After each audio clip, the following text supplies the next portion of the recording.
जय हिंद दोस्तों, मैं नवीन शर्मा आप सभी का स्वागत करता हूं। आशा करता हूं आप सब एकदम अच्छे हैं, एकदम बेहतरीन हैं।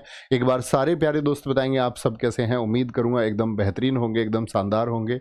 ईशु कुमार, साहिद, गुड़िया, लकी, अंशुमान, अंकित, रोहित, प्रगति, हिमांशु, राहुल, सोनू, मानसी, मुकेश, निखिल, अमन, रचना, सागर, रोहित कुमार, मुरलीधर शर्मा, अमन कुमार, सारे प्यारे दोस्तों का बहुत स्वागत है।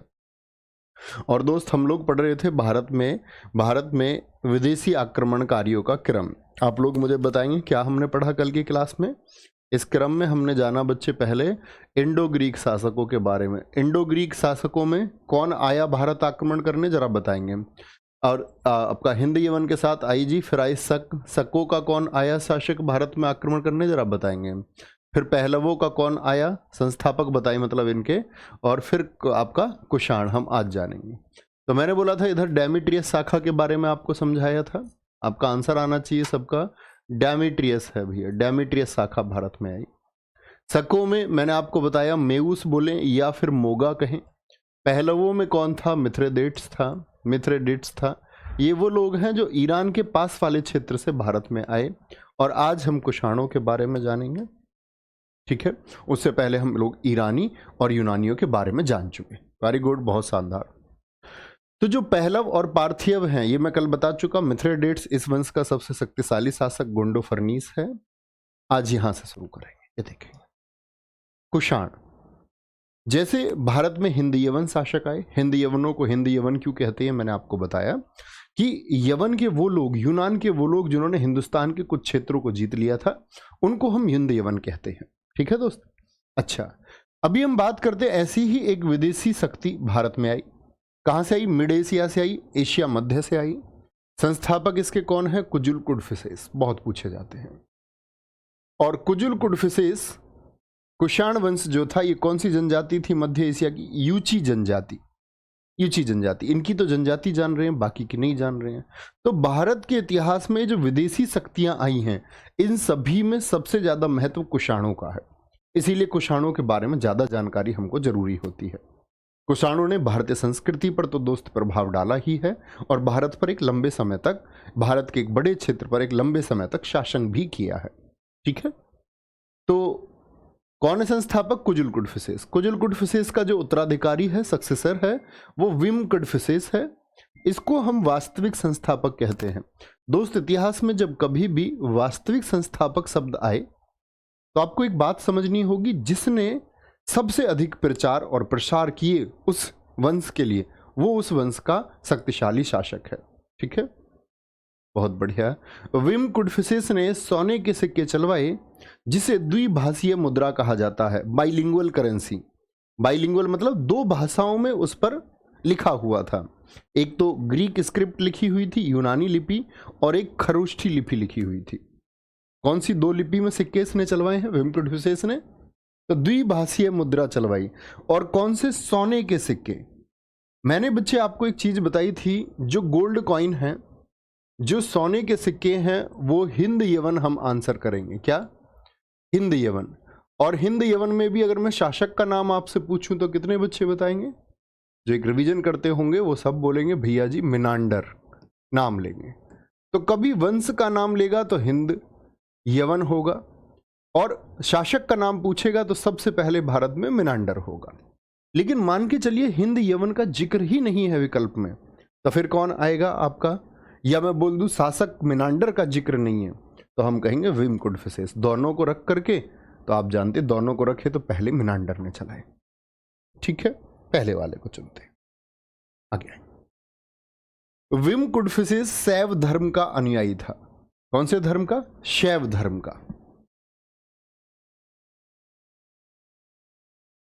शैव धर्म का अनुयायी। शैव धर्म से मतलब क्या होता है कि जो लोग भगवान शिव के उपासक हैं। दो तरह की चीजें आपको देखने को मिलेंगी बच्चे। एक तो वैष्णव लोग होंगे। वैष्णव लोग कौन है? ये भगवान विष्णु के उपासक हैं। भगवान विष्णु के उपासक हैं ये लोग। भगवान विष्णु के उपासक हैं। और अगर हम बात करते हैं बहुत बढ़िया, वेरी गुड।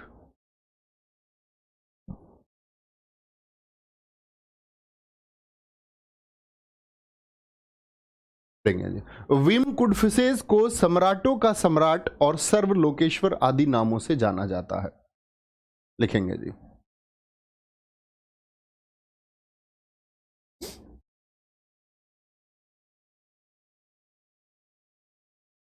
एक बच्चे का क्वेश्चन दिखाएं ऊपर, पुराणों से क्या क्वेश्चन पूछा है? ऊपर ऊपर ऊपर ऊपर ऊपर ये सर आपने कहा कि मत्स्य पुराण सातवाहन का सबसे पुराना, नहीं मैंने ये नहीं कहा मत्स्य पुराण सातवाहन का सबसे पुराना है। मैंने कहा मत्स्य पुराण सबसे पुराना है जिसमें सातवाहन वंश का जिक्र है, जिसमें सातवाहन वंश का जिक्र है, ठीक है। और मान के चलो कोई उसके बाद में लिखा गया, आप कहेंगे जी मौर्य उससे पहले आए, तो किसी घटना या किसी पुराण में बच्चे पहले की घटनाओं का नहीं वर्णन आप कर सकते, तो बाद में भी तो वर्णन हो सकता है। आप कहें कि जी मौर्यों वाला सबसे पुराना होना चाहिए, आज मैं मौर्यों के बारे में कुछ लिख सकता हूं ना, तो ये जरूरी थोड़ी है कि किसी के बारे में अगर जिक्र है तो वो पहले ही लिखा जाएगा या उसी समय पर लिखा जाएगा, बाद में भी तो लिखा जा सकता है दोस्त, इतना तो सोचिए, ठीक है। आगे आएंगे।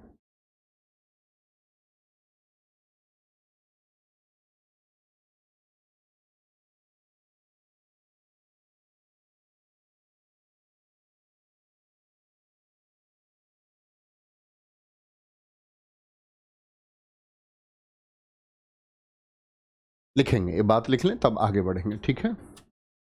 बहुत बढ़िया, श्याम सिंह जी ने बहुत अच्छा लिखा है। सर्वाधिक गोल्ड कॉइन कनिष्क ने चलवाए थे, कनिष्क के बारे में हम अभी जानेंगे। वेरी गुड,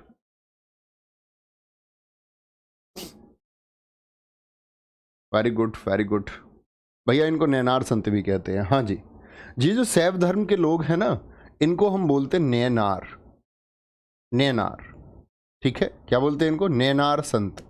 और नैनार संत की जो कुल संख्या है वो 63 है। कुल संख्या कितनी है इनकी? 63। मतलब ये 63 संत हुए जिन्होंने प्रचार प्रसार किया, लगातार प्रचार प्रसार किया, ठीक है। और जो वैष्णव धर्म को मानने वाले लोग, भगवान विष्णु के उपासक हैं, उनको हम अलवार संत कहते हैं। अलवार विचारधारा के लोग हैं। इन अलवार संतों की जो कुल संख्या है वो 12 है। क्या बोलेंगे? इनकी कुल संख्या भैया जी 12 है, ठीक है। आगे चलेंगे। अब आते हैं कनिष्क पर। मैंने कहा कि बच्चे जो विदेशी शासक थे उनका क्रम जो है ना, या उनके घटना या वर्ष के बारे में सिर्फ एक अनुमान लगाए जाते हैं, किसी के बारे में भी चीजें ज्ञात नहीं है, ठीक है। क्या बोलेंगे? कनिष्क एक ऐसा शासक था, जब वो गद्दी पर बैठा तो उसने एक कैलेंडर चलाया तो उसकी डेट क्लियर हुई। क्या बोलेंगे? रवेटक अभिलेख से कनिष्क ने विम कुडफिसेस का पुत्र होने का पता चलता है कि कनिष्क किसका बेटा है? विम कुडफिसेस का। और विम कुडफिसेस किसका बेटा है? जो इस वंश के संस्थापक हैं, यानी कि आपका कुजुल कुडफिसेस का पोता है कनिष्क। भारत में एक शासन रहा है, आप लोग देख सकते हैं। बहुत जगह कहा जाता है कि इसने 107 एडी तक शासन किया, लेकिन 32 वर्षों का इसका शासन कनिष्क का, इसके पक्ष में ज्यादा लोग हैं। कनिष्क ने भारत में 2 राजधानियां बनाई, पुरुषपुर और मथुरा। बहुत इंपॉर्टेंट है। कनिष्क की 2 राजधानियां कौन सी थी? ठीक है। कनिष्क गद्दी पर बैठने से पहले तक्षशिला का गवर्नर था। तक्षशिला, जरा सोचेंगे, थम्स अप करके बताएं। सारे दोस्त जानते हैं तक्षशिला कहां पर है? आप कहेंगे भैया तक्षशिला रावलपिंडी, पाकिस्तान की तरफ। कनिष्क के शासनकाल में बौद्ध धर्म की चौथी संगति, यानी ये किसका उपासक हो गया? ये उपासक हो गया बौद्ध धर्म का, इसका रुख बौद्ध धर्म की तरफ हो गया। कनिष्क के शासनकाल में बौद्ध धर्म की चौथी संगति कश्मीर के कुंडल वन में वसुमित्र की अध्यक्षता में हुई। मैंने आपको बताया था दोस्त, पहली राजगृह में हुई थी, ठीक है, फिर वैशाली में, फिर पाटलिपुत्र में, और चौथी कुंडल वन में। पहली अजातशत्रु के समय पर हुई, दूसरी कालाशोक के समय, तीसरी अशोक के समय, और चौथी कनिष्क के समय पर हुई थी। बात जानते हैं ना, पहली शताब्दी में। तो पहली शताब्दी यानी कनिष्क के शासन के शुरुआती वर्षों में ही यह हुई, ठीक है। आगे आएंगे। चौथी बौद्ध संगति की अगर हम बात करते, चौथी बौद्ध संगति में बौद्ध धर्म 2 शाखाओं में बट गया, और 2 शाखाओं में बट गया तो वो 2 शाखाएं कौन कौन सी है? हीनयान और महायान। मैंने बताया मतों का अंतर है कि भगवान बुद्ध को कुछ लोग ईश्वर समझते हैं और कुछ लोग उनको एक मतलब बहुत विकसित मानव की अवस्था में देखते हैं, उनको महापुरुष मानते हैं। बहुत बढ़िया, वेरी गुड बच्चे। सर पुरुषपुर कहाँ पर स्थित है? पुरुषपुर बच्चे ये पेशावर है। मथुरा तो हम सबको पता होना चाहिए यूपी में है, और पुरुषपुर जो है ये पेशावर है मित्र। पेशावर, पेशावर कहाँ पर है? ये वर्तमान में पाकिस्तान में स्थित है, लेकिन उस समय भारत का क्षेत्रफल हुआ करता था। आशीष जी बोलेंगे जी। भैया आपने प्रैक्टिस सेट में पल्लव वंश का संस्थापक सिंह विष्णु बताया है। बच्चा वो पल्लव है, ये पहलव थे। पहलव विदेशी हैं। पहलव कौन है? विदेशी हैं। बड़ा बच्चों को कंफ्यूजन होता है। ये पहलव हैं जो मैंने अभी मिथ्रेडेट्स बताया है। मिथ्रेडेट्स, मिथ्रेडेट्स। सिंह विष्णु वो पल्लव वंश के हैं, पहलव के नहीं हैं, वो पल्लव के हैं। ठीक है, वो हम पल्लव वंश में जानेंगे जब हम दक्षिण भारत के वंशों को पढ़ेंगे, तब जानेंगे। कोई दिक्कत, कोई परेशानी? अच्छा, अब मैं आपसे पूछूं कि जो ये कनिष्क है, तो कनिष्क भैया जब 2 शाखाएं बट गई तो कनिष्क किस शाखा के पक्ष में रहा? मैंने आपको प्रैक्टिस सेट में भी बताया बार बार कि कनिष्क महायान शाखा के पक्ष में रहा। ये बात याद रख लेनी है। कनिष्क बौद्ध धर्म की किस शाखा से संबंधित था? महायान शाखा से। ठीक है, कोई दिक्कत? आगे आएंगे। एक बच्चे ने पूछा है जी इन्होंने राजधानी इतनी दूर क्यों बनाई? राजधानी दोस्त इनका क्षेत्रफल ही भारत में ऐसा हो गया। मैंने आपको बताया था, अगर मैं शकों के क्षेत्रफलों की बात करूं तो उनके 5 क्षत्रप मैंने आपको बताए थे। फिर कुषाण आई, कुषाणों ने शकों के क्षेत्रों को जीता, तो इनका क्षेत्र भारत में इस तरह से था। तो यहाँ वाले एरिया जो भारत में इनका क्षेत्रफल था उसके लिए इन्होंने मथुरा को सेंटर बनाया, और इधर जो इनका क्षेत्रफल था उसके लिए बाहुल्य क्षेत्र यहाँ पर था, उसके लिए आपका पेशावर यानी कि पुरुषपुर को बनाया। कोई दिक्कत, कोई परेशानी? ये बात जान चुके, आगे चलते हैं। इन्हें द्वितीय अशोक भी कहा जाता है। द्वितीय अशोक क्यों कह रहे होंगे? जरा लॉजिक लगाएं। किसी भी व्यक्ति को अशोक क्यों कहा जाएगा? आप कहेंगे किसी भी व्यक्ति को अशोक कहने का कारण है अशोक की प्रसिद्धि बौद्ध धर्म के प्रचार और प्रसार के लिए थी। तो ऐसा ही बौद्ध धर्म का प्रचार और प्रसार किसके द्वारा दोस्त? कनिष्क के द्वारा भी कराया गया। बोले यस, जी हाँ, ऐसा ही प्रचार और प्रसार कनिष्क के द्वारा भी कराया गया, इसीलिए इनको द्वितीय अशोक कहा जाता है। गांधार कला और मथुरा कला का विकास हुआ। गांधार कला और मथुरा कला, ये क्या कलाएं हैं जरा देखें। गांधार कला और मथुरा कला, इस गांधार कला को दोस्त हम समझेंगे थोड़ा। गांधार कला को हम ग्रीको रोमन प्रभाव, ग्रीको रोमन प्रभाव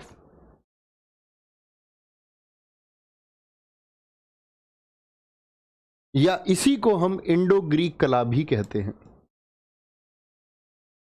इंडो ग्रीक कला भी हम इसको कहते हैं। ठीक है, किसको? गांधार कला को। दरअसल में गांधार कला और मथुरा कला ये मूर्ति निर्माण की कलाएं हैं। क्या बनता है इनसे? मूर्ति निर्माण। अंतर क्या होता है?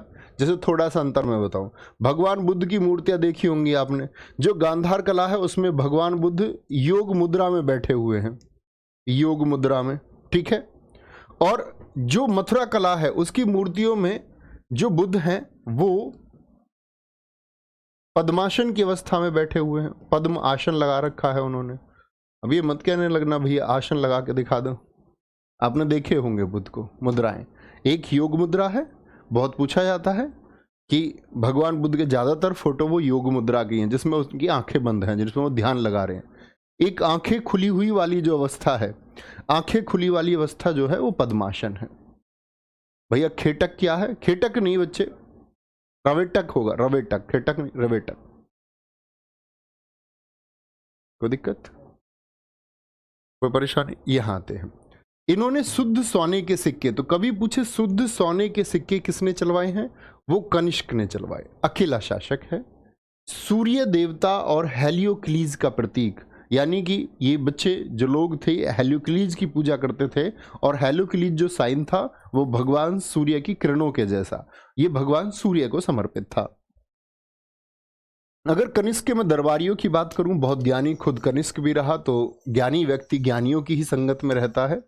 उसी तरह से कनिष्क के पास भी, क्योंकि कनिष्क बच्चे बौद्ध धर्म का प्रचार और प्रसार करने के लिए आगे बढ़ा, उसने बौद्धों को आगे बढ़ाया। तो उसके जो दरबारी हैं, एक राजनीतिक कवि और लेखक है अश्व घोष, एक आपका नागार्जुन, जिनको शून्यवाद का जनक या सापेक्षता रिलेटिविटी थ्योरी आपने कभी पढ़ी हो बच्चे, चीजों के बीच सापेक्ष वस्तुओं का संबंध पढ़ा हो, तो शून्यवाद का जनक और सापेक्षता का सिद्धांत किसने दिया? नागार्जुन ने। और नागार्जुन को ही हम क्या कहते हैं? भारत का आइंस्टीन। भारत का आइंस्टीन। आइंस्टीन आप जानते हैं ना, जिन्होंने द्रव्यमान ऊर्जा समीकरण को दिया। नागार्जुन की पुस्तक का नाम है प्रज्ञा पारमिता सूत्र। प्रज्ञा पारमिता सूत्र, जिसमें इन्होंने सबसे पहले रिलेटिविटी थ्योरी दी है। तीसरे चरक हैं। चरक, चरक कौन है बच्चे? चरक ने चरक संहिता दी, और चरक संहिता का संबंध किससे है? चिकित्सा से है। 78 ईस्वी में शक संवत चलाया किसने? कनिष्क ने। क्यों 78 एडी में? क्यों? क्योंकि इस दिन ये गद्दी पर बैठा था, ये बात भी आपको पता होनी चाहिए। कोरोनेशन हुआ था, राज्याभिषेक हुआ था इस समय पर। क्या बोलेंगे? राज्याभिषेक हुआ था। दोस्त, चिकित्सा पद्धति के बारे में आपको एक बात जान लेनी होगी। चिकित्सा पद्धति के बारे में ये बात बहुत मैं बताता हूं आपको कि इस दुनिया को सर्जरी जैसी व्यवस्था या शल्य जैसी व्यवस्था, सर्जरी को ही हम शल्य बोलते हैं, बोलेंगे, तो जो सर्जरी नामक व्यवस्था है वो चलाई गई है भारतवर्ष के द्वारा। एक कथन है, और कथन है आपका एक अंग्रेज व्यक्ति जब टीपू सुल्तान के समय पर युद्ध होता है, तो एक अंग्रेज हेक्टर, उसकी नाक टीपू सुल्तान के द्वारा काट दी जाती है। हेक्टर भागता हुआ गांवों में पहुंचता है, तो किसी व्यक्ति के द्वारा देखा गया, वो अपनी नाक को ऐसे पकड़ के बार बार लगा रहा था। तो उससे लोगों ने पूछा क्या हुआ? उसने बोला कि मैं तलवारबाजी कर रहा था तो मेरी नाक कट गई। उससे कहा कि नाक को जोड़ देंगे, कोई दिक्कत की बात नहीं। उसको बड़ा आश्चर्य हुआ कि ये क्या कहते हैं, नाक को जोड़ देंगे, कैसी मूर्खता की बात है, नाक कट गई है, मैं परेशान हूं, मैं ढूंढ रहा हूं, कोई चिकित्सालय मिले, कोई डॉक्टर मिले। उन्होंने कहा नहीं, यहाँ किसी भी गांव में कोई भी जोड़ सकता है। तो इस तरह से वह नाक जोड़ दी गई। लोगों ने उसको रखा, कुछ दिन रखा, उसका इलाज किया, उसकी नाक जुड़ गई। ब्रिटिश संसद गया, ब्रिटिश संसद जाके उसने पूरी ब्रिटिश संसद को संबोधित किया, और उसने बताया कि मेरी नाक कट गई थी और इस तरह से जुड़ी। तो ब्रिटिश लोगों ने अपना डेलीगेशन इंडिया भेजा, और कहते हैं कि लगभग 400 लोग अलग अलग दलों के द्वारा उन गांवों का निरीक्षण करते रहे, नोट्स बनाते रहे, सीखते रहे भारतीय परंपरा से, भारतीय ज्ञान से, और सब कुछ सीख करके उसको वो लोग यहां से गए, वो सारी पद्धति सीख के गए। हमारे यहाँ क्या हुआ कि हम लोग बाहर की चीज़ों पे भरोसा रखने लग गए, तो हमने अपनी चीज़ों को छोड़ दिया। हमने अपने आयुर्वेद पर भरोसा रखना छोड़ करके हम लोगों को इंजेक्शन लगवाना ज़्यादा अच्छा लगने लग गया। हम मूव हो गए उनकी तरफ, लेकिन वो लोग समझ चुके थे कि असली ज्ञान यहाँ पर है, यहाँ पर वो जो गूढ़ ज्ञान है वो है, तो उसको सीख के गए। ठीक है, कोई दिक्कत? 78 ईस्वी। बच्चा ये मत पूछे करो ईस्वी है कि एडी है, कब सीखोगे तुम एडी और बीसी? पूरा इतिहास खत्म हो जाएगा क्या तब सीखोगे? अभी बच्चों, तो मैं कहता हूं शुरुआती क्लास में बताया हुआ, ईस्वी का मतलब होता है एडी। ठीक है, बहुत बढ़िया सर। जब कुषाणों ने सिक्के चलाए तो क्या चलाए? क्या चलाए मतलब? अच्छा, नाम क्या था? युहाचिस नाम से चलाए थे। आप लिख सकते हैं इस बात को, युहाचिस नाम से लिखा सकता हूं आपको ये बात। देखो, एक बच्चे ने बहुत अच्छा क्वेश्चन पूछा, वो कह रहा जी जो सोने का सिक्का चलाया तो ये किस नाम से चलाया? मैं आप लोगों को सिक्के की एक क्लास कराऊंगा अलग से, याद रख लेना। सिक्के आप लोग देख रहे होंगे, कहीं कहीं मैंने जिक्र किया है, ज़्यादातर हमने सिक्कों का जिक्र नहीं किया, तो कोशिश करेंगे क्लास सिक्कों की अलग से रखें। 20-25 मिनट का, किस राजा ने कौन से सिक्के चलाए। बहुत बढ़िया सर। ये डेलीगेशन क्या होता है? डेलीगेशन का मतलब होता है दल। आगे आएंगे बेटा। जैसे आपको नहीं पता कि डेलीगेशन क्या है, आप कहेंगे भैया ये डेलीगेशन क्या होता है, तो हर चीज कमेंट सेक्शन में नहीं पूछनी। कहाँ करना है वो, उसको सर्कल बना दो। ये बोलो कि मुझे इसके बारे में जानने की इच्छा है, जिज्ञासा। और एक छात्र में जिज्ञासा होना उसको बहुत आगे लेके जाता है। ये लिख लिया करो कि मैं इसके बारे में रिसर्च करूंगा। सब कुछ कमेंट सेक्शन में नहीं लिख देना, ठीक है। आगे आएंगे। गुप्त साम्राज्य, मौर्य वंश हम लोगों ने पढ़ा था। मौर्य वंश, मौर्य वंश के बाद में क्या होता है दोस्त की जो उत्तर भारत है, मौर्य वंश उत्तर भारत में था, कोई शक नहीं जी। मौर्य वंश के बाद में आपने देखा कि कोई किसी बड़े वंश का शासनकाल आया कि नहीं आया? आप कहिए नहीं भैया कुछ देखने को नहीं मिलता ऐसा। मौर्यों के समय विदेशी एक्टिव हुए। मौर्यों के समय पर हमने देखा कि यूनानी आए, तो चंद्रगुप्त मौर्य तो सफल हुआ विदेशी आक्रमण को रोकने में, लेकिन उसके बाद में जब सुंग वंश आया तो सुंग भी यवनों को रोकने में सफल हुए। पुष्यमित्र सुंग ने किस तरह से यवनों का सफाया किया ये बात मैंने आपको बताई। लेकिन उसके बाद में लोग एक्टिव हो गए, भारत में विदेशी ताकतें आनी शुरू हो गई और उन्होंने छोटे छोटे जगह जगह पर क्षेत्र, तो वो संघर्ष चलता रहा। कहने का मतलब है भारत में कोई एक सेंट्रल पावर नहीं थी, कोई केंद्रीय सत्ता नहीं थी जो इन सब को चुनौती दे पाए। ऐसी चुनौती दोस्त मौर्यों के बाद में सिर्फ एक वंश आया, गुप्त साम्राज्य, जिसको हम भारतीय इतिहास का स्वर्ण युग कहते हैं। इसी को हम क्लासिकल युग भी बोलते हैं। भारतीय इतिहास का क्लासिकल युग यानी भव्य युग। भव्य युग means classical as. Classical as किसको, या बोले पैरिक्लीन एज, जो गर्व करने वाली बात है, पैरिक्लीन एज भी इसको हम कह सकते हैं। तो पैरिक्लीन एज, या मैं आपसे बोलूं क्लासिकल एज या गोल्डन एरा, भारत का कौन सा राजवंश कहलाता है? तो आप कहेंगे गुप्त वंश। तो भैया क्या हुआ होगा? दरअसल में भारतीय संस्कृति को बहुत बढ़ावा मिला, सेंट्रल पावर इकट्ठी हुई। ये ऐसे समझो कि ये नहीं बोलते कि किसी के घर में एक प्रतिभाशाली बच्चे का जन्म हो जाता है तो माँ बाप धन्य हो जाते हैं। होता है कि नहीं होता? या आप कहेंगे भैया किसी माता पिता बहुत अच्छे हैं और ऐसा बच्चा पैदा हो गया जिसने अभ्यस का चीजें कर दी, बदनामी की चीजें कर दी। बिल्कुल होता है। तो गुप्त वंश, ये समझिए इस समय पर भारत में महान व्यक्तियों का जन्म हुआ।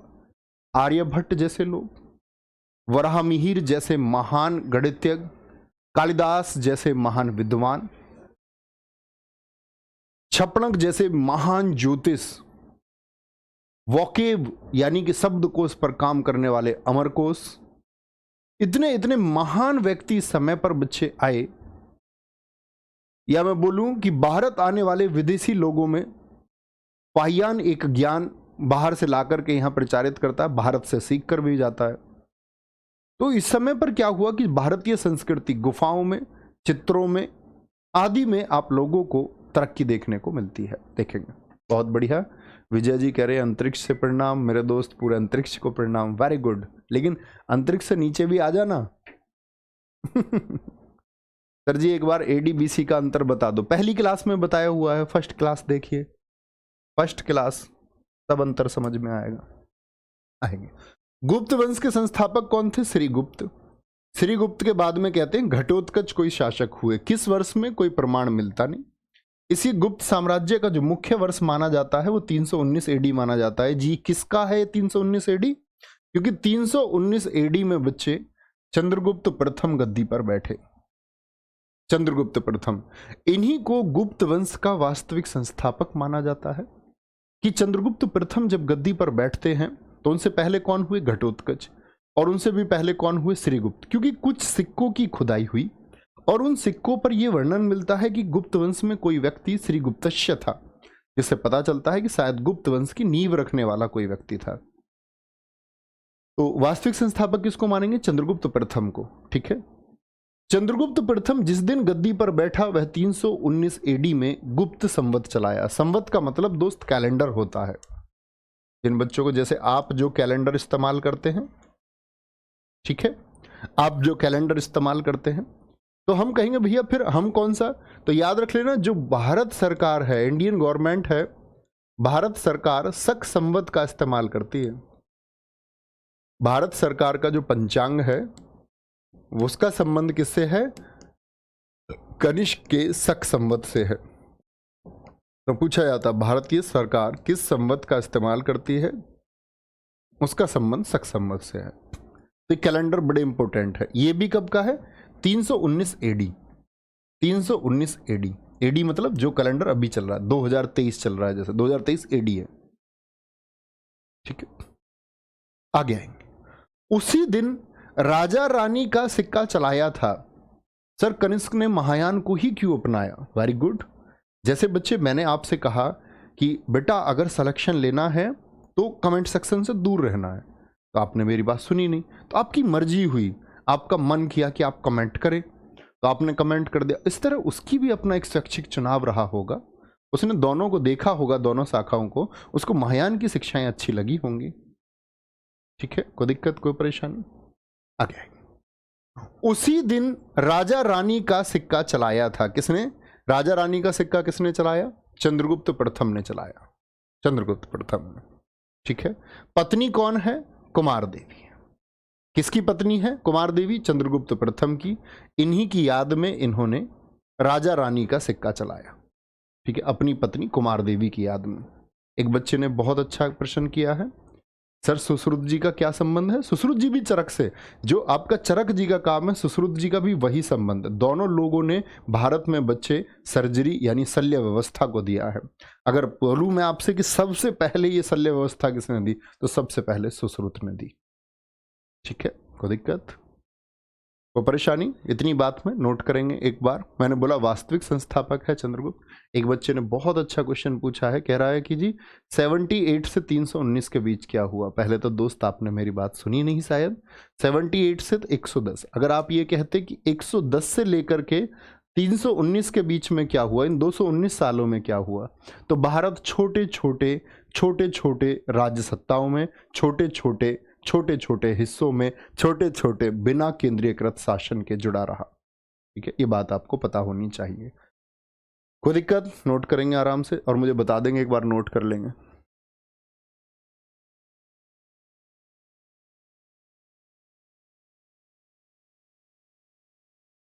सर एग्जाम में श्रीगुप्त करें या चंद्रगुप्त करें? पूजा जी पूछ रही हैं। बेटा स्कूटी चलाती हो क्या तुम? मैंने बताया वास्तविक अगर आएगा ना पेपर में तो वास्तविक लिख के देगा। वास्तविक पूछे तो चंद्रगुप्त प्रथम, और पूछे संस्थापक कौन है तो वो चंद्रगुप्त देगा ही नहीं। वास्तविक पूछना है तो वो श्रीगुप्त को ही रखेगा। Very good. सर कई जगह पर 320 लिखा होता है, हाँ मान्यताएं हैं, लेकिन 320 गलत है, क्योंकि जब गुप्त कैलेंडर सिद्ध हो गया 319 एडी से, तो कोई भी व्यक्ति अपनी गद्दी पर बैठने के वर्ष चलाएगा। भारत में जितने भी राजा हुए उन्होंने अपनी गद्दी पर बैठने के दौरान चलाया है, ठीक है, गद्दी पर बैठने के। आगे आएंगे तो इस बात में कोई शक ही नहीं बनता। बहुत जगह जैसे एनसीईआरटी वगैरह आप पढ़ोगे 320 लिखा हुआ मिलेगा, 319 20, उन्होंने कंफ्यूजन ही खत्म कर दिया, उन्होंने लिख दिया 319 20 कि कोई क्वेश्चन मार्क ही ना बचे, ठीक है। आगे चंद्रगुप्त प्रथम का जो बेटा है वो समुद्रगुप्त है। समुद्रगुप्त को हम भारत का नेपोलियन कहते हैं। नेपोलियन से क्यों तुलना करते हैं? क्योंकि नेपोलियन भी बच्चे आपका यूरोप में एक महान शासक रहा, जिसने बहुत सारी जीत हासिल की, हालांकि वो बाद में वाटरलू के युद्ध में हारा भी था। तो तुलना ये कर दी, तुलना आपका विंसेंट स्मिथ ने उसने कहा कि जैसे नेपोलियन है इसी तरह भारत में भी एक शासक है, और बड़ा शानदार शासक है समुद्रगुप्त, जिसने कुल 21 राजाओं को हराया है।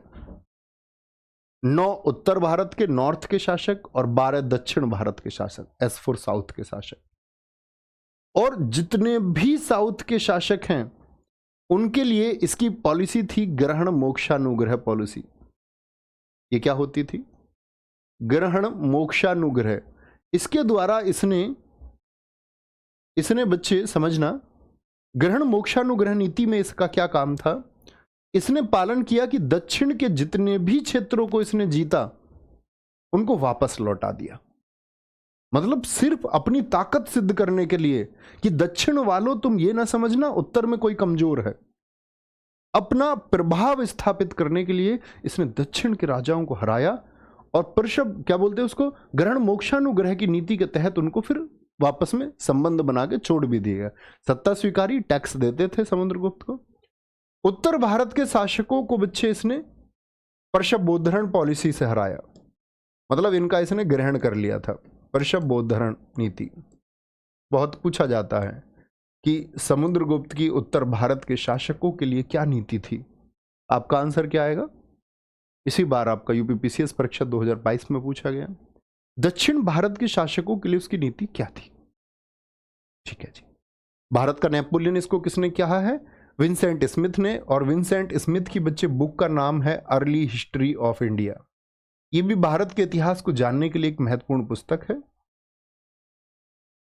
अच्छा, समुद्रगुप्त को हम लोग कविराज के नाम से जानते हैं। कवि, कविताओं का बहुत शौक था। वीणा वादक था एक अच्छा। वीणा एक बच्चे म्यूजिकल इंस्ट्रूमेंट है। वीणा वादक था, वीणा बजाता था। परम भागवत इसी को कहते हैं। परम क्रमांक, लिच्छवी दोहित्र। दोहित्र का मतलब होता है देवता। देवता जानते हो ना? देवता कौन होता है? जो आपकी बेटी होगी, आपकी बेटी का जो बेटा होगा, तो क्या बोलोगे? इसके जो नाना थे वो लिच्छवी थे, लिच्छवी वंश थे। कौन से वंश से? लिच्छवी वंश से। तो समुद्रगुप्त लिच्छवी दोहित्र कहते हैं। व्याघ्र पराक्रम, पराक्रम उपाधि सी के, परम क्रमांक, परम भागवत, पराक्रम। समर शथ इसी को कहते हैं। काच नाम से उपाधि किसकी है? विजेता, अर्थ है विजेता। विजेता या काच उपाधि किसकी है? परम क्रमांक इसको कहा जाता है, बहुत इंपॉर्टेंट है, तो हम कहेंगे समुद्रगुप्त को कहा जाता है। बार बार प्रश्न समुद्रगुप्त से पूछे जाते हैं। समुद्रगुप्त का शासनकाल देखेंगे, बहुत जगह अंतर मिलता है। कहीं पे समुद्रगुप्त का शासनकाल आप ढूंढने निकलोगे 350 एडी लिखा हुआ है, सब लोग उस पर एकमत ही नहीं है, लेकिन सबसे ज्यादा जो निकल के आता है वो 335 से 380, क्योंकि इसके बाद का चंद्रगुप्त द्वितीय का शासनकाल क्लियर होता है। ठीक है, यहां देखें तो क्या बोला मैंने? चंद्रगुप्त प्रथम कब से कब तक? 319 से लेकर के 334 या 35 कह सकते हैं। वो लड़ने की बात नहीं है, कभी उस पर लड़ने बैठ जाओ। बहुत सारे बच्चे मैसेज कर दे 319 करें कि 20 करें, वो एक ही बात है। परीक्षा में कभी नहीं मिलेगा 319 भी मिल जाए, 320 भी मिल जाए, क्योंकि वो इतिहास है, उसका कोई संपूर्ण साक्ष्य नहीं है, वो सिर्फ बहुत सारे अंदाजे हैं। क्या बोलेंगे? फिर आता है आपका समुद्रगुप्त। समुद्रगुप्त कब से आता है? 335 से 334, 35 से लेकर के 380। तो कितने वर्ष शासन किया इसने लगभग? आप कहेंगे भैया काफी बड़ा शासन है, 45 वर्ष तक, और एक विजेता भी है, तभी तो 45 वर्ष शासन करेगा। यह संगीत प्रेमी था, संगीत पर वीणा बजाते हुए दिखाया गया है। इसके दरबारी हरिशेन थे। क्या बोलोगे? बहुत इंपॉर्टेंट क्वेश्चन बनता है दोस्त। हरिशेन किसके दरबारी थे? इन्होंने प्रयाग प्रशस्ति अभिलेख लिखा है। प्रशस्ति का मतलब होता है प्रशंसा में, प्रयाग मतलब इलाहाबाद में, इसी को हम इलाहाबाद प्रशस्ति भी कहते हैं। इलाहाबाद प्रशस्ति लेख। वे दरबारी हैं, तो समुद्रगुप्त के बारे में बहुत सारी जानकारी, उनकी विजयों के बारे में क्या बोलेंगे, क्या वर्णन किया गया है इसमें? समुद्रगुप्त के विजय अभियानों का वर्णन है। समुद्रगुप्त के जो विजय अभियान थे, विजय अभियानों का वर्णन है, अभियानों का वर्णन है प्रयाग प्रशस्ति अभिलेख में। इनके पास एक संगठित सेना थी। क्या थी? संगठित सेना। एरन अभिलेख से हमको जानकारी मिलती है, जैसा अभी प्रशस्ति लेख का, प्रयाग प्रशस्ति लेख का जिक्र आता है, तो इसके साथ में ही हम जानते एरन अभिलेख को। ऐसा ही एक अभिलेख है एरन अभिलेख, जिससे हमको सती प्रथा के बारे में जानकारी मिलती है कि इस समय पर सती प्रथा प्रचलित थी, और इसको भानुगुप्त ने जारी कराया। किसने? भानुगुप्त ने जारी कराया। तो दिक्कत, कोई परेशानी? भानुगुप्त। भानुगुप्त कौन है? गुप्त वंश के बाद में हुए एक शासक हैं। यहां बीच में नहीं आएंगे, सिर्फ अभिलेख के लिए हम लिख रहे हैं। भाषा कौन सी है? प्रयाग प्रशस्ति अभिलेख की, प्रयाग प्रशस्ति अभिलेख की, प्रयाग प्रशस्ति अभिलेख की।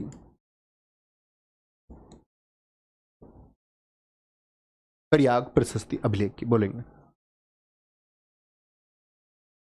हाँ बिल्कुल राम, आपने ठीक कहा है, आप एक शानदार छात्र हैं। सस्पेंस वाले शासनकाल कभी एग्जाम में नहीं आते, एकदम से ठीक कहा है। उसको कभी पूछता ही नहीं, उसको पता है कि इस एक चीज पे बच्चे पटिशन डाल देंगे।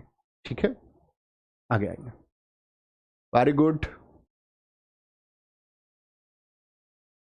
बहुत शानदार।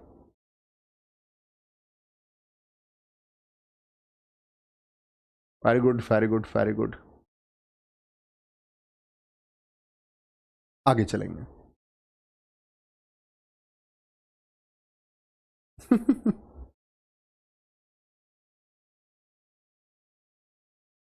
थैंक यू अभिषेक जी।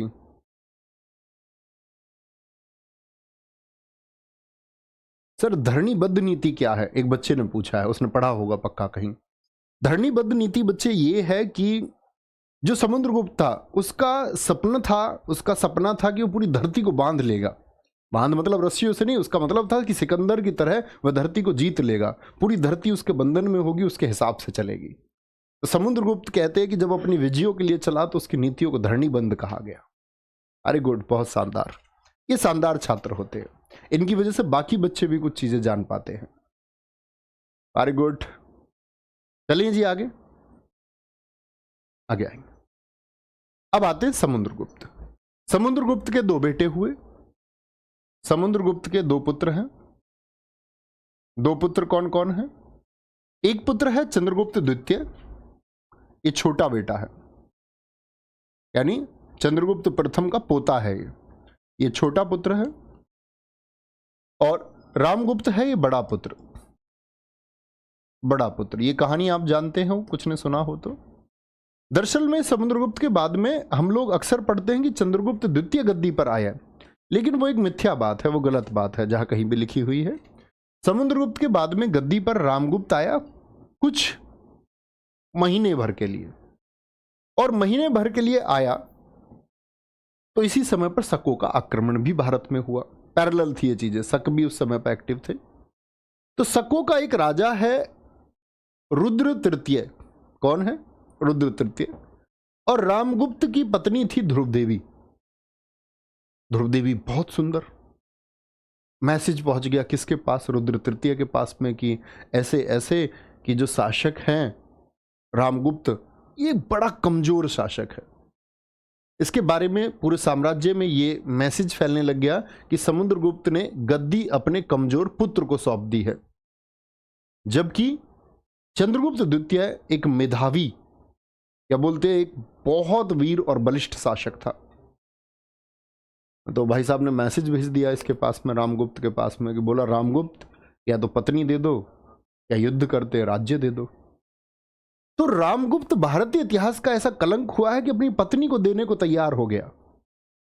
कह रहा घरवाली ले जाओ, राज्य रहेगा और आ जाएंगी सुंदर स्त्रियां। सोचो, अपनी पत्नी देने को तैयार हो गया। ये ध्रुव देवी की जो शादी रामगुप्त से हुई थी, इसमें ध्रुव देवी की मर्जी नहीं थी। ध्रुव देवी हमेशा चाहती थी कि गुप्तों में उसकी शादी चंद्रगुप्त द्वितीय से हो। एक वीर शासक थे और प्रचलित हो रहे थे युवराज होते हुए, लेकिन शादी बड़े पुत्र से हुई। इनके पिताजी ने शादी करा दी कि गद्दी तो रामगुप्त को मिलेगी, लेकिन प्रेम किससे था उनका? चंद्रगुप्त द्वितीय से। बाहुबली वाली कहानी हो गई। देखा तुमने, देवसेना ने वचन दे दिया। तो फिर क्या होता है कि ये जाके पहुंचती है चंद्रगुप्त द्वितीय के पास में कि वही हुआ, एक तो मेरी शादी इससे हुई और ये नालायक मुझे किसी और को देने को तैयार है। तब चंद्रगुप्त द्वितीय ने इसकी हत्या की। घर की स्त्री को किसी और को भेजता है। पहले तो शादी कर ली, शादी नहीं होने दी, मेरा राग बिगाड़ दिया सारा, और अब अपना राग भी बिगाड़ लिया। तो रामगुप्त को मार दिया गया चंद्रगुप्त द्वितीय ने। फिर शादी भी की ध्रुव देवी से, इन्हीं से पुत्र भी पैदा होगा इनको एक।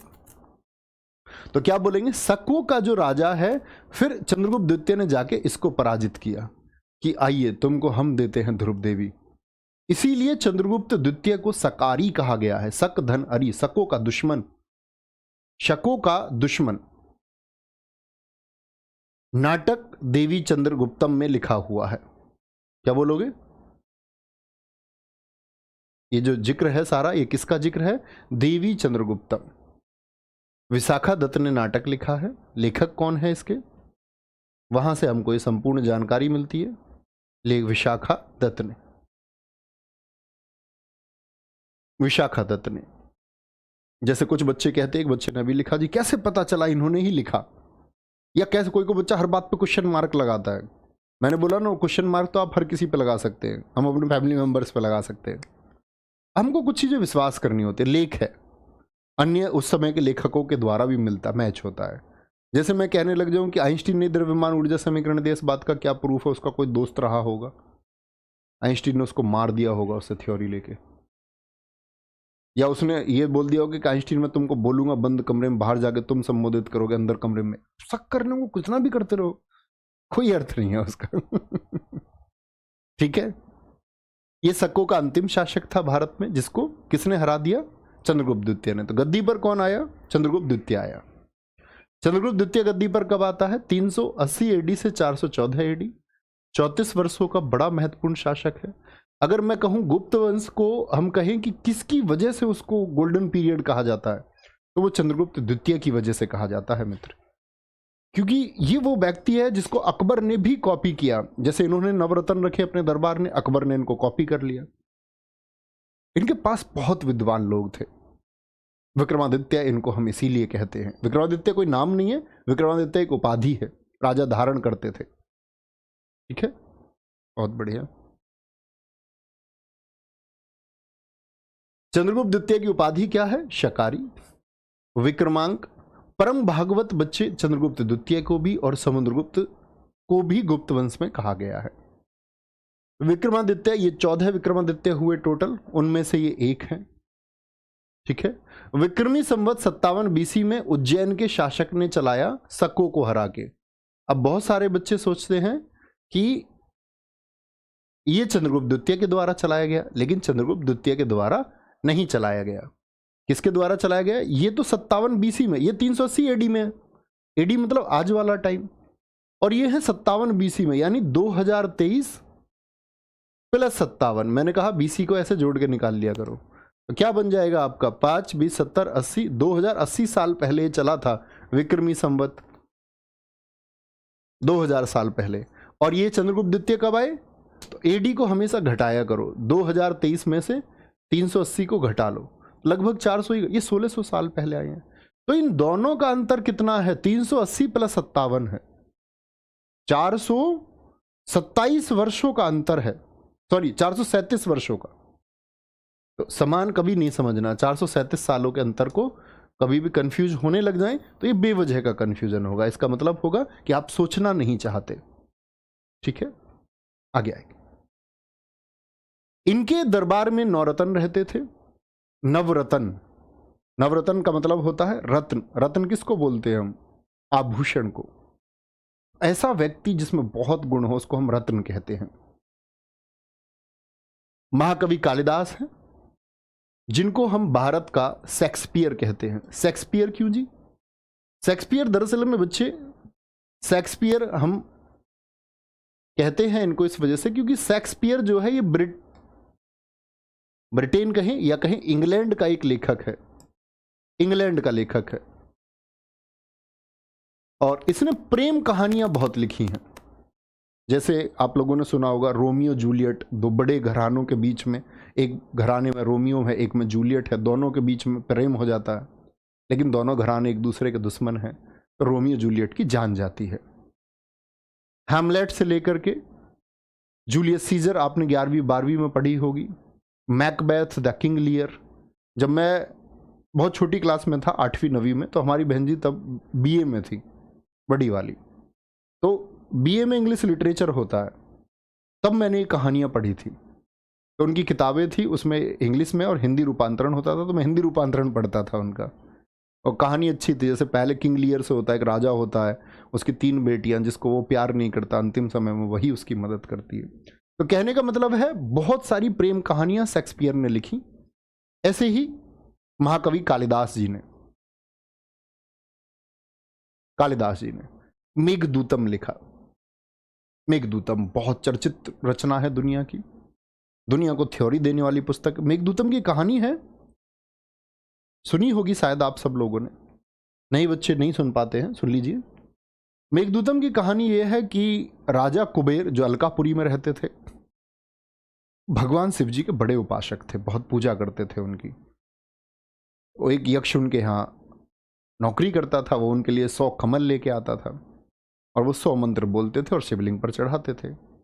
एक दिन 99 ही कमल रह गए, एक कमल कम रह गया। तो यक्ष से पूछा एक कमल कहाँ रह गया? तो उसने बताया, यक्ष की नई नई शादी हुई थी। उसने बताया जी मेरी पत्नी सुबह नहा के मेरे सामने जब आई, उसके बाल मुझे बहुत सुंदर लग रहे थे, मैंने एक कमल उसके बालों में लगा दिया। बोले यार यहाँ पूजा पाठ खराब कर दी, तो जो अपने प्रेम की पड़ी हुई है। नया प्रेम ऐसा ही होता है, नए प्रेम में इंसान अंधा हो जाता है, तब उसको कुछ और नहीं सूझता। जब नया नया प्रेम हो, नई शादी भी ऐसे ही होती है, एकदम से झगड़े शुरू नहीं होते। तो उसको बेचारे को बहुत दूर भेज दिया उसकी पत्नी से, सरभुजा के पर्वतों पे। बोले तेरा दंड यही है। पूजा पाठ में भी पत्नी को लेके आ रहा है बीच में, लेकिन वो क्या करे। तो उस बेचारे को जब बहुत दूर भेज दिया गया उसकी पत्नी से, राजा का आदेश था, कुबेर का, मानना तो पड़ता ही। बेचारे की बाहर पोस्टिंग हो गई, तो उसने अपनी पत्नी को इतना याद किया, इतना याद किया। अब व्हाट्सएप था नहीं, हाय हेलो भेज के दोनों वीडियो कॉल कर लेते। तो कहते हैं कि मेघ आया, और मेघ दूत बन के आया। दूत मतलब मैसेंजर, जैसे आप फेसबुक मैसेंजर चलाते हो, इंस्टा पे मैसेज करते हो, ये दूत बन करके आया, उस बेचारे का मैसेज लेकर उसकी पत्नी के पास आया। तो बादल इतने परेशान हो गए कि कितनी वेदना है, कितना दुख है। तो मेघों को दूत बनाया गया, प्रेम का एक प्रतीक, कि भाई आप किसी से प्रेम करते हैं और सच्चा प्रेम करते हैं तो चीजें पहुंचती हैं। रघुवंशम भगवान राम जी के वंश के बारे में जानकारी देता है। अभिज्ञान शाकुंतलम ये भारत का पहला अनुवादित ग्रंथ है जिसका यूरोपीय भाषा में अनुवाद हुआ। कभी भी पूछे आपसे दोस्त कि यूरोपियन लैंग्वेज में, यानी कि अंग्रेजी या अन्य भाषाओं में, यूरोपियन लैंग्वेज में भारत का कौन सा ग्रंथ है जो सबसे पहले ट्रांसलेटेड हुआ। और ये ज़्यादातर सभी भाषाओं में आज ट्रांसलेटेड हो चुका है, क्योंकि यहाँ पर थ्योरी है भारत के बनने की। हम सब लोग जानते हैं बहुत सारी थ्योरी हालांकि काम करती है कि भारत का नाम इसके नाम पर, उसके नाम पर। सबसे ज़्यादा एक थ्योरी काम करती है कि भारत में राजा रहे महान राजा भरत। और महान राजा भरत किसके पुत्र हैं? दुष्यंत और शकुंतला के पुत्र हैं। इनके पुत्र का क्या नाम है? भरत, जिनके नाम पर हमारे देश का नाम भारतवर्ष पड़ा। तो अभिज्ञान शाकुंतलम की कहानी कुछ इस प्रकार है दोस्त, आपको जाननी ही चाहिए अगर भारत के नाम की कहानी है। आज तो वैसे भी बहुत मैटर चल रहा है भारत का, भारत नाम करने का। प्राउड की बात है, गर्व की बात है। दरअसल में जो भारत है, ये नाम के पीछे भरत का नाम क्यों? राजा दुष्यंत भारत के एक महान शासक हैं। महाकवि कालिदास ने इसको बड़ा रोचक बनाया है कहानी को। महाभारत में जो कहानी दिखती है राजा दुष्यंत की, उससे थोड़ी अलग कहानी इन्होंने दिखाई। महाकवि कालिदास जाने ही इसके लिए जाते थे कि वो रोचकता लाते थे बातों में। तो दुष्यंत जब एक बार घूमने को निकले, अब ये जो शकुंतला है ये अप्सरा मेनका की पुत्री थी, बहुत सुंदर थी। ये भी वह मत बोलने लगा भैया हर किसी को तुम सुंदर बताने लग जाते हो, दरअसल में उनके बारे में लिखा हुआ ही ऐसा है कि वो सुंदर थी। तो मेनका की पुत्री शकुंतला है, और राजा कनक के यहाँ पर मेनका ने इनको जब छोड़ दिया तो राजा कनक इनको छोटी सी को उठाकर लेकर आए। कहते हैं कि जंगल में शकुंतला का ध्यान पशुओं और पक्षियों ने रखा है। राजा कनक के आश्रम में रहती थीं, बड़ी हुई। एक बार राजा कनक कहीं घूमने गए थे, सॉरी ऋषि कनक, तो राजा दुष्यंत भी घूमते हुए वहां पहुंचे। राजा थे भारतवर्ष के। तो इनकी नजर पड़ी, इनको उस कुटिया में ये रुके, दोनों के बीच प्रेम हुआ। प्रेम ऐसे ही नहीं हो गया एकदम से, गंधर्व विवाह इन्होंने किया। मतलब इनसे बोला कि तुम्हारी मर्जी है शादी करने के लिए मुझसे शादी, तो शादी हुई, दोनों के बीच संबंध बने और वहाँ राजा दुष्यंत कुछ दिन रुके और उसके बाद में एक अंगूठी उनको दे करके आए कि मेरी चतुरंगी सेना मतलब जिसमें पैदल भी होंगे, घोड़े भी होंगे, हाथी भी होंगे, चतुरंगी सेना मेरी आएगी और तुमको लेने आएगी, अंगूठी तुम दिखाना। लेकिन बहुत दिन, एक पुत्र भी इनको पैदा हो गया, बहुत दिन तक राजा दुष्यंत लौटे नहीं। अब लौटे नहीं राजा दुष्यंत तो चिंता होने लगी, तो उस चिंता में डूब गई क्योंकि पति स्वीकार कर चुकी थी। अब पति स्वीकार कर चुकी थी तो चिंता में इतनी डूबी हुई कि एक दिन महर्षि दुर्वासा आए आश्रम में, तो उनकी बातों पर बहुत ज़्यादा ध्यान नहीं दे पाई। दुर्वासा तो गुस्से वाले ऋषि थे, क्रोधित ऋषि थे, एकदम से श्राप दे दिया, जिसके ख्याल में तू डूबी हुई है, जिसकी वजह से तू हमारा ख्याल नहीं रख पाई, वही तुझको भूल जाएगा। खलबल मच गई एकदम से, ये क्या बात है, जिसका इंतजार है वो भूल जाएगा। बड़ी परेशानी की बात, ऋषि से मन्नतें की गई, उन्होंने बोला ठीक है, कुछ पहचान दिखाओगे तो याद कर लेगा।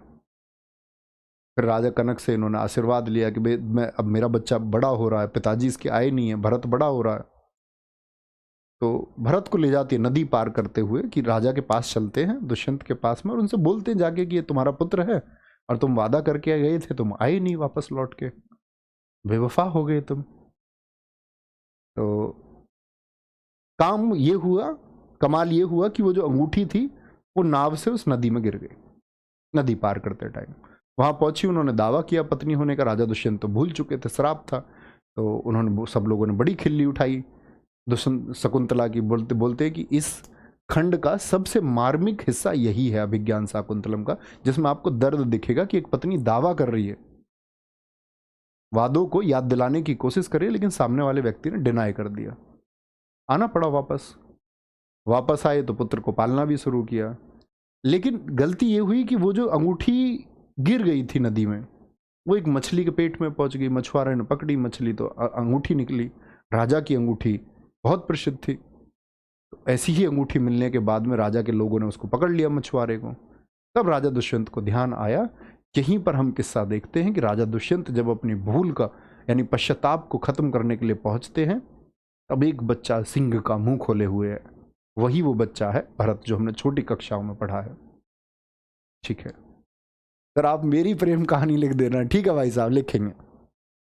विक्रमोर्वशीयम, ये भी राजा विक्रम और उर्वशी की कहानी है कि कैसे स्वर्ग की अप्सरा उर्वशी स्वर्ग को छोड़ करके एक राजा पुरुरवा, जो धरती के राजा थे, उनके यहाँ आ गई। देवताओं को बड़ी दिक्कत हुई, इंद्र के यहाँ नाच गाना होता था, इंद्र देवता के पास लोग बैठे रहते थे डांस वांस देखने के लिए, लेकिन वो उर्वशी छोड़ करके धरती पर आ गई। तो देवताओं ने चाल चली कि उर्वशी सुंदर अप्सरा, जो उस समय की सबसे सुंदर नारी मानी जाती है स्वर्ग की, उसको वापस कैसे बुलाया जाए, वो चाल है यहाँ पर। मालविका अग्निमित्र, मैं आपको बता चुका है, शुंग वंश के शासक अग्निमित्र मालविका की कहानी है। कुमार संभवम है। दूसरे हुए इनके दरबार में वराहमिहिर, भारत के महान गणितज्ञ वराहमिहिर, इनको मैं कहता हूं ना, दिल्ली में हम लोग पढ़ते हैं, दिल्ली में मेहरौली है कि नहीं है? जो बच्चे यहाँ के होंगे वो जानते होंगे, जब आप दिल्ली पुलिस में लग जाएंगे आप भी देखेंगे मेहरौली। तो याद करना, मेहरौली नहीं है, वो मिहिर की हवेली थी एक टाइम पे। चंद्रगुप्त ने इनके रिसर्च के लिए एक हवेली इनको दी कि आप अपना अनुसंधान कार्य, रिसर्च अलग से करें और भारतवर्ष को ऊंचे स्तर पर लेके जाएं। आप मुक्त हैं, साम्राज्य की तरफ से आपको सारी मदद मिलेगी। तो एक हवेली दी बहुत बड़ी, मिहिर की हवेली, उसको हम बोलते मिहिर की हवेली, मिहिर की हवेली, मिहिर की हवेली। मिहिर की हवेली बोलते बोलते क्या हो गया, मेहरौली हो गया। हमने उसका जो असली नाम था उसको खत्म कर दिया। व्रत संहिता, ये इनकी बुक्स हैं जो भारतीय गणित के बारे में बहुत इंपॉर्टेंट पुस्तक हैं। व्रत संहिता, पंच सिद्धांतिका और बृहज्जातक किसकी पुस्तक है? वराहमिहिर की। शंकु थे ये बच्चे, आपका आर्किटेक्ट थे, वास्तुकार थे। जैसे आज हम देखते हैं घरों में, हमने देखा कि इस दिशा की तरफ होना चाहिए। जैसे मैं स्टूडेंट्स को हमेशा कहता हूं कि आप दक्षिण या उत्तर की तरफ सिर या पैर करके कभी मत सोना। अपने घर में जिधर सूर्य उगता है उधर पूर्व है, जिधर छिपे पश्चिम, और उत्तर दक्षिण तो जानते होगे नहीं। क्यों नहीं सोना चाहिए भैया? क्योंकि नॉर्थ और साउथ में आपको ज्योग्राफी में ये सीखना ही चाहिए कि धरती जो है वो उत्तरी और दक्षिणी ध्रुव की तरफ से सिकुड़ रही है। आपका शरीर भी सिकुड़ेगा, आप मानसिक रूप से कमजोर होंगे, आपकी याददाश्त कमजोर होगी, आप चीजों को भूलेंगे। और साथ में सबसे बड़ा खतरा है, आजकल यूथ रात को सोते हुए सुबह उठ नहीं पा रहा है। बहुत सारी मौतें हमारे देश में पिछले वर्ष से अब तक लगभग 35,000 मौतें ऐसी हुई हैं कि व्यक्ति रात को सोया और सुबह उठ नहीं पाया। विटामिन लेवल डिफिशियंसी है लोगों में, और उसका एक कारण ये भी माना जाता है कि आप सोचिए, आप इस दिशा में सोए, उत्तर की तरफ या दक्षिण की तरफ, पृथ्वी सिकुड़ रही है। भारत ने, जैसे हम बोलते 32,87,263 वर्ग किलोमीटर है भारत का, वह क्षेत्रफल कम हो रहा है। तो कम बेशक बहुत कम हो रहा है, लेकिन जो प्लेटों का दबाव है वो आपके मस्तिष्क पर पड़ता है। मस्तिष्क पर दबाव कभी नहीं पड़ना चाहिए ऊपर की तरफ से, फिर ब्रेन हेमरेज का खतरा बढ़ता है। ठीक है। क्षपणक बोलेंगे ज्योतिष है, ज्योतिष से संबंध था इनका। अमर सिंह का संबंध अमर कोश से, एक शब्द कोश लिखा इन्होंने, एक डिक्शनरी लिखी। Very good. घटकर पर ये मुख्य सलाहकार थे। धनवंतरी एक चिकित्सक है, धनवंतरी डॉक्टर रहे हैं। अभी दीपावली आएगी तो आप एक त्योहार मनाओगे, धनतेरस। एक धनवंतरी देवताओं के चिकित्सक थे। आप सोचेंगे भैया देवता लोग भी बीमार होते थे? हाँ, उनके भी चिकित्सक थे। कृति जी बहुत सारा प्यार बच्चे, क्या बोलेंगे? तो ऐसे ये वो धनवंतरी नहीं है, देवताओं के चिकित्सक। ये चंद्रगुप्त द्वितीय के चिकित्सक हैं। वररुचि थे, बेताल भट्ट जादूगर, आपने सुना होगा, कंधे पे बैठ जाता था बेताल, कहानी सुन के ही वापस जाएगा। इलेक बेताल भट्ट, वो कहानियां बनाई गई हैं। ये बेताल भट्ट एक व्यक्ति हैं जो जादूगर थे, जिन्होंने सिंहासन 32 पुस्तक को लिखा है। बहुत इंपॉर्टेंट है सिंहासन 32। 9 के 9 लोगों को मैं कभी भी पूछूंगा, आप बताएंगे, आंखें बंद करके याद करना। कालिदास थे, रचनाएं इंपॉर्टेंट है, बहुत पूछी जाती है। वराहमिहिर थे, शंकु, क्षपणक, अमर सिंह थे। ठीक है। घटकर पर, धनवंतरी, वररुचि और बेताल भट्ट। बहुत बढ़िया। सर शेक्सपियर कौन था? अभी बताया बच्चे, केतन राणा जी। सो गए थे क्या? शेक्सपियर एक लेखक है, अभी बताया नहीं था। जो कुछ भी आपको रिसर्च करनी है उसको डाल दिया करो। अब मुझे जानना है शेक्सपियर के बारे में, तो आप जान लो। ठीक है। अमित चौधरी जी को ब्लॉक कर दिया जाए, बहुत देर से कमेंट कर रहे हैं। आज के बाद इनका कोई कमेंट नहीं दिखना चाहिए। आया मजा? ऐसे ही ब्लॉक कर देता हूँ बच्चे को।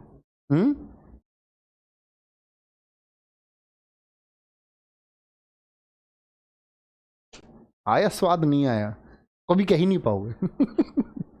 ऐसे ही मैं बच्चों को बहुत दिन प्यार से समझाता हूँ, और मैंने बोला ना, लातों के भूत बातों से नहीं मानते, तो फिर मैं उनको ऐसे ही मनाता हूँ। जब मैं ऑफलाइन पढ़ाता था तो बहुत डंडी बजाई है मैंने बच्चों को, बहुत। ऐसे सीधे हाथ पे नहीं, उल्टे हाथ पे, इधर। जो नहीं पढ़ता मैं उसको पढ़ाना जानता हूँ।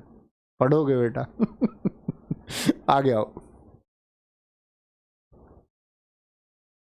अब आएंगे आर्यभट्ट। आर्यभट्ट भी गुप्त साम्राज्य के समय पर हुए, लेकिन चंद्रगुप्त द्वितीय के समय नहीं कह सकते। आर्यभट्ट जिन्होंने बच्चे जीरो का आविष्कार, बहुत सारे लोग, आप गूगल पे सर्च करोगे अंग्रेजों के नाम आ जाएंगे। आपको सिर्फ मूर्ख बनाने की बात है, पेटेंट की बात है। आर्यभट्ट ने अपनी पुस्तक सबसे पुरानी आर्यभट्टियम में शून्य के बारे में जिक्र किया। ये शून्य का क्या महत्व है? बहुत सारे लोग ऐसे जोकर मजाक करते हैं, कहते हैं कि रावण के 10 सिर कैसे गिन लिए थे। वो संस्कृत की संख्याएं हैं, एकम, द्व, त्रिय, दशम से गिना गया उसको। दशम, गणित का वहां कोई संबंध ही नहीं है। संस्कृत में, उस समय संस्कृत चलती थी। मूर्ख हंस रहे हैं, अपने ज्ञान पे हंस रहे हैं इंडियन, कह रहे 0 अगर आर्यभट्ट ने दिया तो फिर रावण के 10 सिर। तुमको बताए किसी ने गिन के रावण के 10 सिर, या तुमने रावण को देखा? मतलब रावण की सार्थकता पर विश्वास कर लिया, और आधुनिक अपने एक महान वैज्ञानिक आर्यभट्ट, जिसने कमरे में बैठ के ये बता दिया था कि कौन कहता है मूर्ख। ये जो यूरोपियन और अमेरिकी वैज्ञानिक कहते हैं ना धरती गोल है, कोपरनिकस मूर्ख जिसको आप पढ़ते हैं, वो कहता है कि इस दुनिया का सेंटर धरती है। उसको कुछ पता ही नहीं है। कोपरनिकस बुद्धू है आर्यभट्ट जी के सामने। महान आर्यभट्ट ने बताया कि इस पूरे ब्रह्मांड का जो नाम दिए गए कैपलर वैपलर, ये सब ये अंग्रेज लोग, उन्होंने प्रचारित किया, क्योंकि हमारे लोग अपनी चीजों पे शक करते, वो गर्व नहीं करते उन लोगों पे। इन्होंने बताया पृथ्वी लगभग गोलाब है, रेडियस कमरे में बैठ के माप दिया। कोई बोले जी कैसे माप दिया? आप दिया तो माप दिया कि इन व्यास में भी अंतर है, इसलिए पृथ्वी गोल नहीं है। उन्होंने बताया, इसको लॉजिकली डिफाइन किया कि अगर ये व्यास एक जैसे हो जाए, डायमीटर एक हो, तभी तो चीज गोल होगी। आप भी जानते हैं ना इस बात को कि 4 और 4 रहेगा तभी तो चीज गोल होगी। लेकिन उन्होंने बताया डायमीटर में अंतर है। रूट निकालना, क्यूब रूट निकालना, वर्गमूल, घनमूल, पृथ्वी की त्रिज्या आदि सब आर्यभट्ट के द्वारा। वात्स्यायन जी ने कामसूत्र लिखा है। कामसूत्र में बच्चे 64 अवस्थाएं बताई गई हैं पति और पत्नी के बीच के संबंध की। और ये एक ऐसी पुस्तक थी जिसपे काम वेग के ऊपर बात की गई है कि काम क्या होता है। सेक्स एजुकेशन की बात इसमें की गई। आज हमारे वर्ग में ये बोलते हैं कि सबसे ज़्यादा अगर ज़रूरत है कि जो हमारा यूथ है वो किस दिशा में गया, क्योंकि उसको कुछ चीज़ें बचाई गई, छुपाई गई उससे। सेक्स एजुकेशन के बारे में बच्चों से बात नहीं की गई क्योंकि लोगों को उस पर घिन आई, जबकि आपके जीवन में सबसे बड़ा महत्व उसी एक चीज़ का था। आप किसी माता को ये नहीं सिखा पाए कि वह अपने बच्चे का जब वह गर्भ में है तो ख्याल कैसे रखेगी। आप देखो कितने मिसकैरेज होते हैं आज। तो वो सेक्स एजुकेशन का एक पार्ट है। उसके लिए हमारे ऋषि वात्स्यायन जी ने कामसूत्र को लिखा कि किसी एक परिवार में खुशियां कैसे रहेंगी। एक बच्चा कभी मृत नहीं होना चाहिए। आप सोचें, हमारी बहन के पेट में गर्भ में कोई बच्चा है, या हमारे परिवार में हमारी भाभी के पेट में गर्भ में कोई बच्चा है, वो एक्सपायर हो जाए तो कैसा है। तो उन सारी चीजों का विधि, संबंध बनाने से लेकर के नए जीवन तक की शुरुआत की विधि सब बताई गई वात्स्यायन। और ये दुनिया की सबसे ज्यादा इस समय की रीड आउट करे जाने वाली, सेलिंग मैंने बोला विष्णु शर्मा पंचन, सबसे ज्यादा रीड आउट करे जाने वाली पुस्तक है। फाहियान ये चंद्रगुप्त द्वितीय के समय पर आया। देखे कितने वर्ष रहा, 399 ईस्वी से लेकर के 414 ईस्वी। 399 ईस्वी से 414 ईस्वी।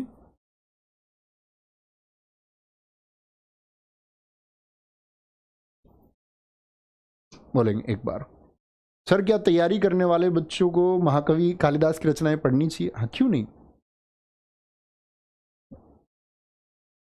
बिल्कुल पढ़नी चाहिए। इवन मैंने तो ये सोचा हुआ है कि मैं किसी के बच्चे को गाइड नहीं करता। मैं ये सोचता हूँ कि कल शायद मेरा बन बने शादी का, और कल मेरे कोई बच्चा या बच्ची हो, कसम से, तुम्हारी कसम, मैं उसे स्कूल नहीं भेजूंगा। मैं उसे अपने तरीके से पढ़ाऊंगा। मैं उसको बताऊंगा कि उसको क्या पढ़ना चाहिए, क्योंकि एक टाइम पे a+b के होल स्क्वायर का महत्व खत्म हो जाता है अगर आप उस एक फील्ड में नहीं जाते। हाँ, आपको रॉकेट साइंस में काम करना है तो आपको फिर डायनामिक्स, स्टैटिक्स, ये सारे विषय आने चाहिए, तब आपकी फिजिक्स पर बहुत शानदार पकड़ होनी चाहिए। लेकिन तुमको पढ़ाया गया ट्रिग्नोमेट्री के बहुत कठिन नियम, या स्टैटिक्स तुमने 12वीं में मैथ पढ़ा और अब तुम उसको नहीं पढ़ रहे हो, तो एक समय की तुम्हारी ऊर्जा खराब चली गई वो, क्योंकि रॉकेट तुमको बनाना है नहीं कभी, तो वो ऊर्जा उस समय पर, तो हमको ऊर्जा बचानी है, उसका सही प्रयोग कहाँ होगा। ठीक है आगे आएंगे, बिल्कुल पढ़ सकते हैं, और अच्छी चीजें पढ़िए, आज नहीं कल पढ़नी पड़ेगी। अगर आध्यात्मिक रहोगे, जीवन के बारे में सोचोगे, बेहतरीन महसूस करोगे तो पढ़ोगे पुस्तक है फा क्यों की, किसकी पुस्तक है? फाहियान की। फाहियान चीनी लेखक भारतीयों को यिंतु कहता है। क्या कहता है? हमको इंडियंस नहीं कह रहा, यिंतु। तो फाहियान कहां से आया? चीन से आया है, याद रख लेना, चीन से आया था। चंद्रगुप्त की 2 राजधानियां थी, कौन कौन सी? पाटलिपुत्र और उज्जैन। बहुत इंपॉर्टेंट क्वेश्चन है। चंद्रगुप्त द्वितीय की 2 राजधानियां थी, पाटलिपुत्र और उज्जैन। चंद्रगुप्त द्वितीय ने अपनी पुत्री का विवाह वाकाटक नरेश वाकाटक नरेश, भैया इस बात का मतलब थोड़ा समझाए। जब उत्तर भारत में बच्चे आपका गुप्त साम्राज्य है तो दक्षिण में शीर्ष की तरफ कौन थे? वाकाटक थे। तो चंद्रगुप्त द्वितीय आप समझ ही रहे होंगे कितने विद्वान शासक हैं। तो अपनी बेटी, अपनी पुत्री, इनकी पुत्री का नाम है प्रभावती गुप्त। क्या नाम है बेटी का? प्रभावती गुप्त की शादी, ऐसे ही लिखना, या प्रभावती गुप्त का विवाह वाकाटक नरेश रुद्र द्वितीय से किया और इनकी मदद लेकर रुद्र तृतीय को, रुद्र थर्ड को हराया था, जो एक शक शासक था, शक शासक था। ठीक है, यहां समझने की बात यह है बच्चे, मैं आपको एक चीज लिखाता हूं, पहले वो चीज भी कहीं किनारे पर आप नोट करना, पहले ये कर लो तब करते हैं। चंद्रगुप्त द्वितीय ने कदम्ब शासकों से भी आपका संबंध बनाए।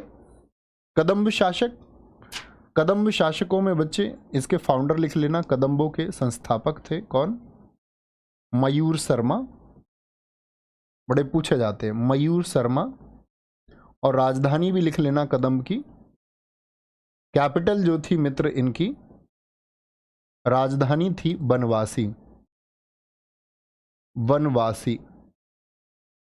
ठीक है, चंद्रगुप्त द्वितीय ने कदम्ब साम्राज्य के शासक काकुत्स वर्मा की बेटी से अपने पुत्र का विवाह करवाया, विवाह कराया। ठीक है, और इसने मथुरा क्षेत्र को कुषाणों से जीता, यह मथुरा अभिलेख में वर्णन मिलता है। कहीं किनारे पे आप लिखना बच्चे एक बात को, मैं आपको एक चीज बता दूं, क्योंकि वाकाटक जिक्र आया है, ये अभी लिखना, रुको मैं वापस करूंगा वही स्लाइड, आप एक किनारे पे एक चीज लिख लो, वाकाटक। वाकाटक साम्राज्य मैंने बोला शीर्ष दक्षिण पर था। वाकाटक साम्राज्य ये बच्चे गुप्तों के समकालीन था। किसके समकालीन था? मतलब जब गुप्त साम्राज्य था, चंद्रगुप्त द्वितीय जो शासन कर रहे थे, तो उनके समकालीन, पूरे गुप्तों के समकालीन था। अगर मैं बात करूं वाकाटक साम्राज्य के बच्चे जो फाउंडर हैं, संस्थापक हैं, वाकाटक साम्राज्य के जो संस्थापक हैं, नाम है विंध्य शक्ति, विंध्य शक्ति। ये बात आपको हमेशा पता होनी चाहिए। ठीक है, संस्थापक क्या बोलेंगे जी? विंध्य शक्ति थे इनके, गुप्त वंश के समकालीन थे, और किसके पश्चात आए थे? सातवाहनों के पश्चात शासनकाल में आए थे। सातवाहनों का जब शासन खत्म हो गया था तब इनका उदय हुआ था, नहीं तो उससे पहले उन्हीं के सामंत थे, मंत्री हुआ करते थे। ठीक है, अब बात याद क्या रखनी है? विंध्य शक्ति से याद रख सकते हैं कि विंध्य शक्ति के बाद जो शासक हुआ आपका, वह हुआ विंध्य शक्ति के बाद में जो इनका सक्सेसर बना, उत्तराधिकारी बना, उत्तराधिकारी बनता है आपका, कौन बोलोगे जी? प्रवरसेन। प्रवरसेन, प्रवरसेन का जो उत्तराधिकारी बना, मतलब इसके बाद जो गद्दी पर आता है, इनका प्रवरसेन का उत्तराधिकारी बनता है रुद्रसेन प्रथम। रुद्रसेन प्रथम, बहुत ज्यादा फोकस नहीं करना, एक चीज पे फोकस करना जहां मैं बताऊं। रुद्रसेन प्रथम के बाद में जो शासक बना है वो बना है आपका पृथ्वीसेन, और पृथ्वीसेन के बाद में आया है रुद्रसेन द्वितीय। जो मैंने आपको बताया कि रुद्रसेन द्वितीय से शादी किसकी हुई है? रुद्रसेन द्वितीय की जो पत्नी है इनका नाम है प्रभावती। तो किसकी बेटी है मित्र? आप कहेंगे भैया जी वो चंद्रगुप्त द्वितीय की बेटी है। तो दरअसल में क्या हुआ कि ये रुद्रसेन द्वितीय जो है, इसके भी दो बेटे हैं, इसके भी दो पुत्र हैं, दो पुत्र थे जिनके नाम है दिवाकर सेन, दिवाकर सेन और दामोदर सेन। दामोदर सेन। क्वेश्चन क्या पूछा जाएगा वनडे एग्जाम में, बड़ा महत्वपूर्ण प्रश्न बनता है, बार बार एसएससी रिपीट भी करती है कि रुद्रसेन जो है इसकी 30 की उम्र में मौत हो गई, 30 उम्र में मौत हो गई, और बेटे हैं उस समय 3 वर्ष और 4 वर्ष के, में मौत हो गई।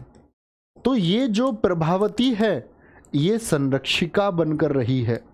संरक्षिका मतलब बच्चे, क्यूरेटर, अपने बच्चों को गद्दी पे बिठाया और उनको संरक्षण दिया। इन दोनों बच्चों की संरक्षिका बनकर रही है प्रभावती गुप्त।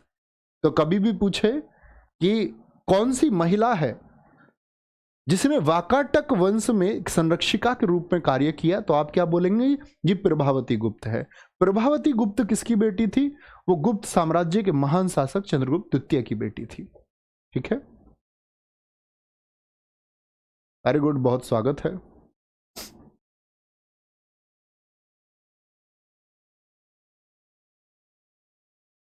Very good very good. Sir वाकाटकू की राजधानी क्या थी? नंदीवर्धन लिख सकते हैं, ये भी अच्छा क्वेश्चन है। राजधानी क्या थी? वेरी गुड, ये बच्चे चाहिए, नंदीवर्धन। ठीक है, आगे आगे अब लिख ले। तो समझ गए वाकाटक कहां है? दक्षिण की तरफ थे, गुप्तों के नीचे, शीर्ष दक्षिण पर, ऊपर की तरफ। चंद्रगुप्त द्वितीय ने देखो विवाहों के द्वारा अपने पुत्र की शादी कदम्ब शासकों से कराई, बनवासी वालों से, ये भी बहुत इंपॉर्टेंट बात है। और इसने मथुरा क्षेत्र को कुषाणों से जीत लिया। इस बात में कोई दिक्कत, कोई परेशानी?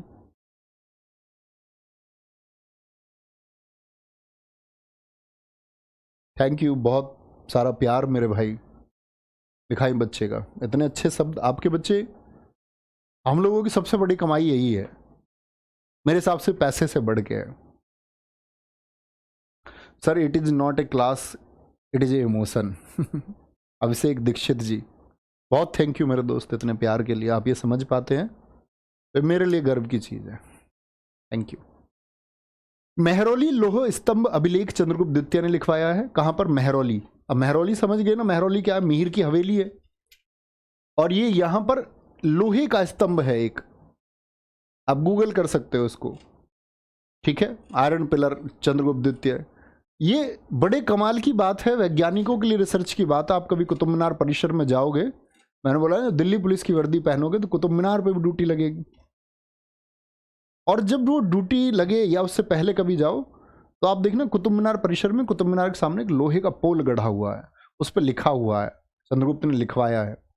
आज तक जंग नहीं लगा, वैज्ञानिक चिंतित है, रिसर्च का विषय है, लोहे का खुले में पोल, और आज से लगभग 1600 साल पुराना, और जंग नहीं लगता।